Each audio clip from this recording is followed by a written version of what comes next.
আসসালামু আলাইকুম, welcome back লিমাস daily blog. তো আরও একটি নতুন ভিডিও নিয়ে আপনাদের সামনে হাজির হয়েছি। আজ আমি একটি কিউট ডল কেক তৈরি করে দেখাবো। আর এই ডল কেকটা আমি কী করে ভাবে তৈরি করেছি তার A to Z আপনাদের সাথে শেয়ার করব। তো আশা করি আমার এই ভিডিওটি আপনাদের কাছে ভালো লাগবে। তো ভিডিওটি না টেনে পুরোটাই দেখুন। প্রথমে আমি শুকনো উপকরণগুলো সুন্দর করে রেডি করে নেব। তার জন্য একটা চালনিতে আমি 1 কাপ ময়দা নিয়ে নিলাম। তারপর নিয়ে নিলাম সামান্য একটু লবণ, দিয়ে দিলাম 1 চামচ বেকিং পাউডার,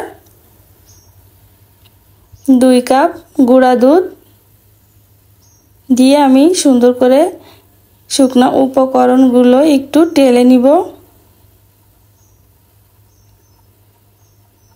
তো শুকনো উপকরণগুলো কিন্তু অবশ্যই এরকমভাবে টেলে নিতে হবে, না হলে এখানে দলা দলা থেকে যেতে পারে। তো দেখুন আমার শুকনো উপকরণটা রেডি। এক সাইডে রেখে আমি এখন ডিমটা রেডি করে নিব। দেখুন এখানে আমি 4টা ডিমের একটা ডল কেক তৈরি করব। তো তার জন্য প্রথমে আমি ডিমগুলা ভেঙে নিব।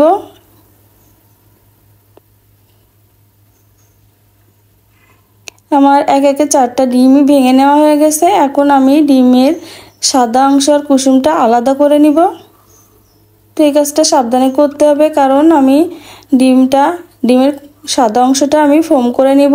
এর সঙ্গে কুসুমটা থাকলে কিন্তু ভালোভাবে ফোম হবে না।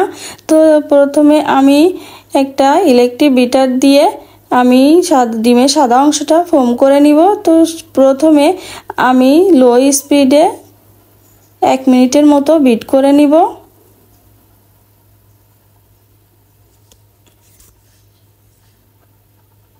তারপরে 1 মিনিট পরে আমি এখানে হাফ কাপ চিনি দিব। তো হাফ কাপ চিনি আমি একবারে দিব না, আমি 3 থেকে 4 বারে হাফ কাপ চিনি দিব এবং হাই স্পিডে বিট করে নিব। তো দেখুন আমার ডিমের সাদা অংশটা কিন্তু ফোমি হয়ে গেছে, একদম ডাবল হয়ে গেছে ফুলে। তো আমি আরও 3-4 মিনিটের মতো বিট করে নিব হাই স্পিডে। তো দেখুন এ পর্যায়ে কিন্তু আমার ফোমটা রেডি। আর ফোমটা রেডি হয়েছে কিনা বোঝার জন্য আমি কিন্তু পাত্রটা ভুট করে দেওয়ার পরেও কিন্তু আমার ফোমটা পড়বে না, তাহলে এই পর্যায়ে বুঝবেন আপনার ফোমটা হয়ে গেছে। তো তারপরে আমি এখানে 1/4 কাপ সয়াবিন তেল দিয়ে দিয়েছি আর 1 চামচ ভ্যানিলা এসেন্স দিয়ে আবার একটু লো স্পিডে বিট করে নিব।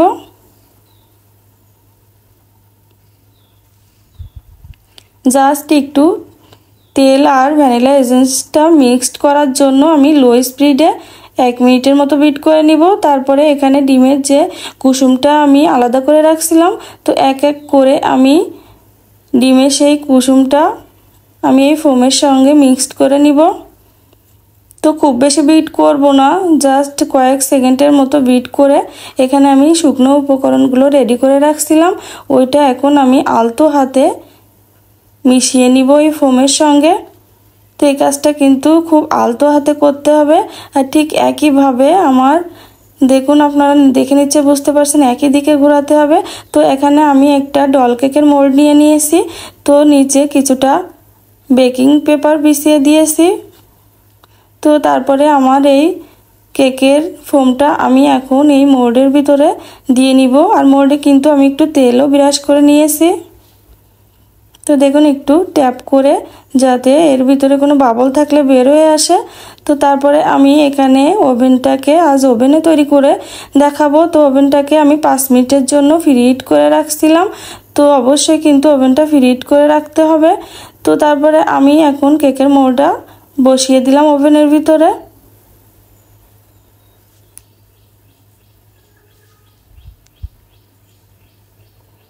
দিয়ে আমি আটকিয়ে আমি এখানে 40 মিনিটের জন্য বসিয়ে দিব কেকটা বেক করতে। তো আমি এখানে টাইম দিয়ে দিলাম 40 মিনিট।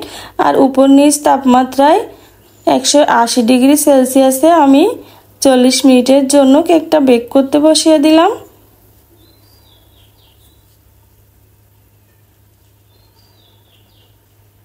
তো ফিরে আসছি 40 মিনিট পর।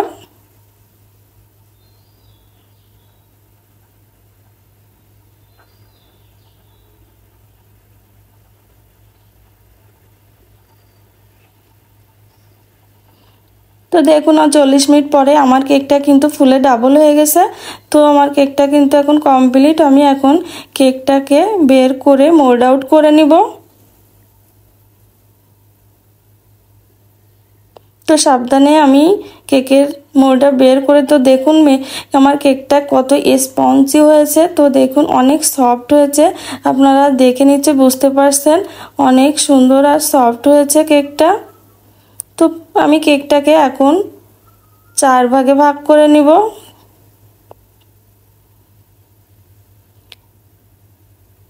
আমি কেকটাকে 4টা লেয়ারে আমি এখন কেটে নিলাম, আর উপরের অসমান অংশটা আমি কেটে ফেলে দিব। তো এটাও খাওয়া যাবে, ফেলে দিব না। তো দেখুন এটা আমি সমান করে কেটে নিব। তারপরে একটা টার্ন বোর্ডে আমি একটা কেকের বোর্ড বসিয়ে দিয়েছি। তো তারপরে আমি কিছুটা ক্রিম দিয়ে প্রথম লেয়ারটা কেকের লেয়ারটা বসিয়ে দিলাম। তারপরে আমি এখানে সুগার সিরাপ তৈরি করে নিয়েছি। তো হাফ কাপ পানির সঙ্গে আমি 2 টেবিল চামচ চিনি মিশিয়ে এখানে সুগার সিরাপ তৈরি করে নিয়েছি। আর এই সুগার সিরাপটা দিলে কিন্তু কেকটা ফ্রিজে রাখলেও ড্রাই হবে না, সফটই থাকবে। তো তারপরে আমি প্রত্যেকটা লেয়ারে ক্রিম দিয়ে আমি সমস্ত কেকের লেয়ারগুলো বসিয়ে দিলাম। তারপরে সাইডটা আমি একটু সমান করে নিব। আর সাইডটা খুব বেশি ফিনিশিং করা লাগবে না, যেহেতু আমি উপরে কিছু ফ্লাওয়ার করে নিব।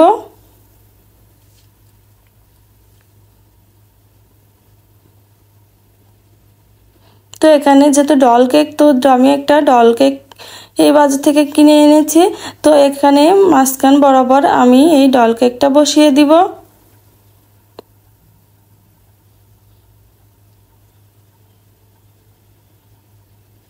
তো আমি সাইডটা কিন্তু খুব বেশি ফিনিশিং করিনি। তো এখন আমি ডলের সাইডটা আমি সমান করে নিব।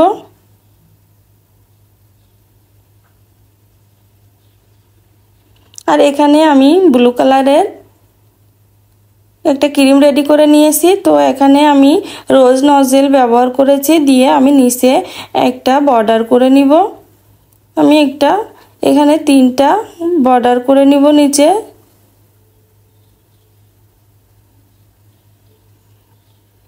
তো আমি ডিজাইনটা করব, যেহেতু এটা ডল কেক একটা ড্রেসের, তো আমি মাঝখানেও একটা দেখুন নিশ্চয় দেখলে বুঝতে পারবেন আমি কিভাবে একটা বর্ডার করে নিলাম। তো আর এখানে আমি অরেঞ্জ কালারের ক্রিম ব্যবহার করছি। তো একটা রোজ নজেল, ছোট রোজ নজেল দিয়ে আমি এখানে কিছু ফ্লাওয়ার করে নিচ্ছি।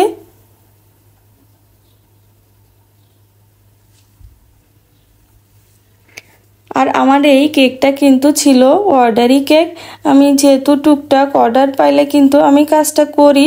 তো আপনারাও যদি আমার পেজে অর্ডার করতে চান তাহলে প্লিজ আমাকে নক করবেন। আমি টুকটাক অর্ডারি কাজ করে থাকি। তো আমি সুন্দর করে পুরা সাইডটা আমি ফ্লাওয়ার দিয়ে কভার করে নিলাম। তো তারপরে এখানে আমি ছোট যে লেখালেখির নজেলটা রয়েছে, তো ওইটা দিয়ে আমি একটা বর্ডার করে নিলাম অরেঞ্জ কালারের ক্রিম দিয়ে। তারপরে আমি উপরের অংশটা করে নিব। তো এখানেও আমি এই লেখালেখির নজেলটা ব্যবহার করেছি ছোট। তো আমি এই উপরের অংশটা করে নিব।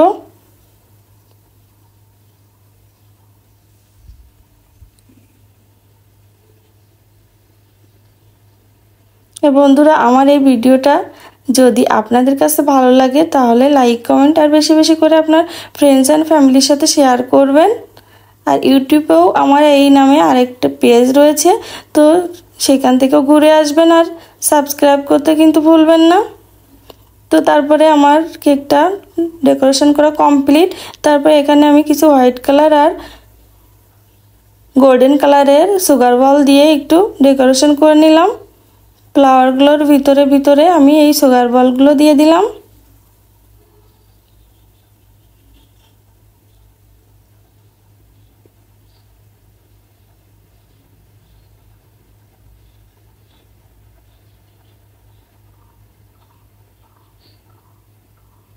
দেখুন আমার কেকটা কিন্তু রেডি। তো এখন শুধু বাকি রয়েছে লেখালেখির কাজটা। তো আমি একটা লেখালেখির নজল দিয়ে এই লেখালেখির কাজটাও কমপ্লিট করে নিলাম।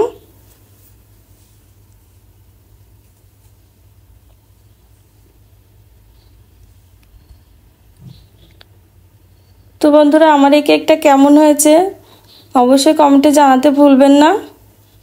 আর আমার এই কেকটা যদি ভালো লাগে আর আমার এই ভিডিওটা কেকের ভিডিওটা যদি আপনাদের কাছে এতটুকুও ভালো লাগে তাহলে প্লিজ আমার ভিডিওতে একটা লাইক দিয়েন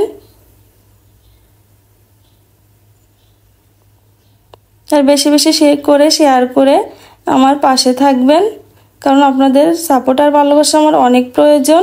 তো আমি কেকটা যেহেতু এটা অর্ডারি কেক, তো ডেলিভারি দেওয়ার জন্য আমি কেকটা রেডি করে নিচ্ছি। তো একটা বক্সে আমি কেকটা প্যাকিং করে নিব।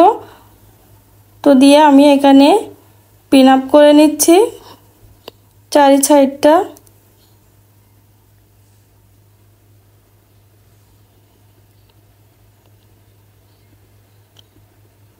তো আশা করি আমার আজকের ভিডিওটা আপনাদের কাছে ভালো লেগেছে। তো নেক্সটে আবার কোনো ভিডিও নিয়ে আপনাদের সামনে হাজির হব। ততক্ষণ পর্যন্ত ভালো থাকুন। আল্লাহ হাফেজ সবাইকে।